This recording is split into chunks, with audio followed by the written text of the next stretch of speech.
Once, in a tranquil valley in Japan, there was a venerable Buddhist monk named Ryokan. Ryokan lived alone in a small hut surrounded by a beautiful garden filled with a myriad of colorful flowers. The garden was his pride and joy, and he tended to it with utmost care and devotion.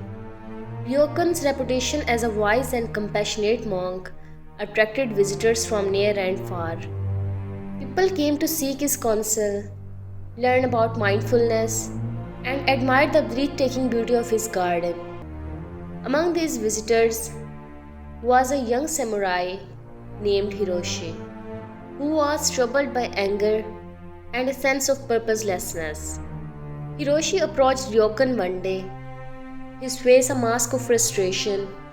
"Honorable monk," he said, bowing respectfully, "I am consumed by anger and feel lost. I have everything a samurai could want: strength, skill, and honor, but I lack inner peace. Can you help me?" Ryokan smiled gently and replied, "Come, let us walk together." He led Hiroshi through the garden, showing him the vibrant flowers, each blooming in its own time and way. Ryokan explained how each flower, regardless of its size or color, contributed to the garden's beauty. After their walk, Ryokan invited Hiroshi to sit with him by a small pond.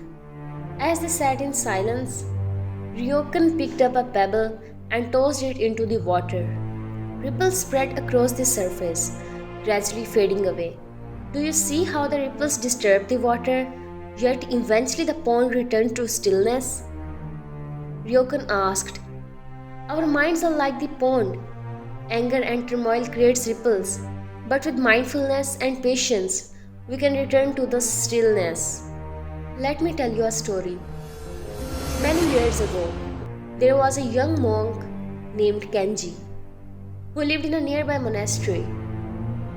Kenji was diligent and devoted, but struggled with anger and impatience.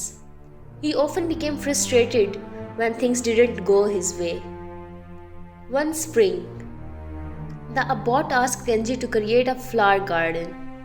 Eager to prove himself, Kenji planted seeds and tended to the garden with great care. However, he grew impatient when the flowers did not bloom as quickly as he expected. He began to compare his garden to others, feeling envious and disheartened. One day, the abbot visited Kenji's garden. Seeing Kenji's frustration, he said, "Patience is not just the ability to wait, but the ability to keep a good attitude while waiting. The flowers will bloom in their own time, just as our inner peace will blossom with patience and practice." Taking the abbot's words to heart, Kenji learned to appreciate the process and found joy in nurturing his garden. Over time, his anger and impatience faded, replaced by a deep sense of calm and contentment. The garden flourished not just with flowers, but with Kenji's newfound peace. Ryokan paused, letting the story settle in Hiroshi's mind. He then turned to Hiroshi and said, "Your anger is like the ripples in the pond and the impatience Kenji felt. Through mindfulness and patience, you can find inner peace just as a pond returns to stillness and the garden blooms."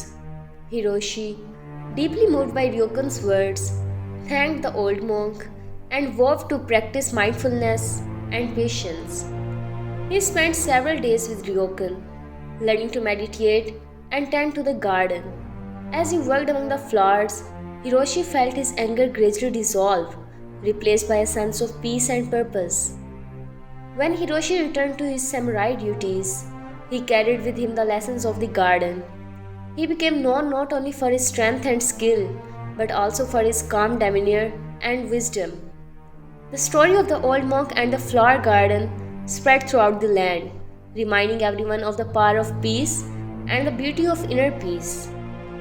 And so, Ryokan continued to tend his garden, sharing his wisdom with all who come to seek it, knowing that the true beauty of life lies in the peaceful bloom of the mindful heart.